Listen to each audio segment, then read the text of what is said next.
Today there are 1,586 Americans still unaccounted for from the Vietnam War. For more than 50 years, the National League of POW MIA Families has been dedicated to a threefold goal: the return of all live prisoners, the fullest possible accounting for the missing, and the repatriation of recoverable remains of those who died while serving our nation.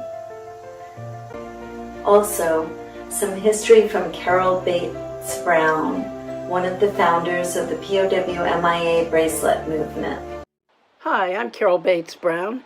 In 1970, another college student and I decided we wanted to wear some type of bracelet to remember the suffering and the mistreatment of American prisoners of war in Southeast Asia. We thought maybe a few other college kids would want to wear them too. Well, little did we ever believe, or would have believed, that within 3 years, nearly 5 million people were wearing those bracelets. They played a major role in the international campaign to draw public attention to the mistreatment of American prisoners in Southeast Asia. Good morning. I'm Dr. Dave Thompson in the Vietnam hangar of the Palm Springs Air Museum here in Palm Springs, California, with our POW MIA bracelet display in the background. We received our first bracelet about 5.5 years ago and now have some 1,800 bracelets that have been donated to the museum. This is a permanent, ongoing display, and we would be honored to include the bracelet of any person who would like to have their bracelet seen for many years to come. But I also wanted to honor the people that wore the bracelets. And so we have the pictures of the serviceman as well as the person that wore the bracelet, as well as on those touch screens, the stories about each one. A little story about the person who was shot down, what happened to them, a story about the person who got the bracelet, how they got the bracelet, what it was like. Wearing the bracelet this was not a piece of jewelry.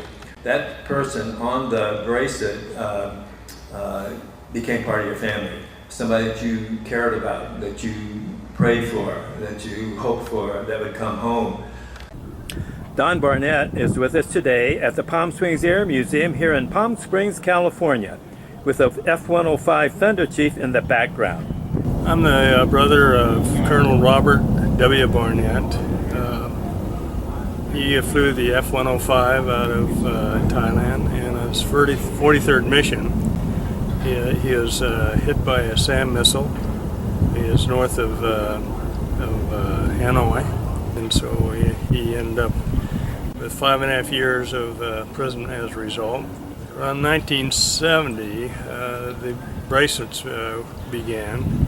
Well, also, in Bob's case, we didn't know for over 2 years if he was dead or alive.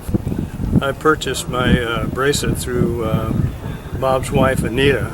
So I wore the bracelet for 5.5 years. I donated the bracelet to the Air Museum. My mother's oldest brother in World War I was listed as missing in action, and her mother then always thought he was going to come home. So our mother was going through that same stress that she may never see Bob again. I know while he was in prison, I was driving to work one day and I saw a billboard that said, "Let my brother go." And I broke into tears.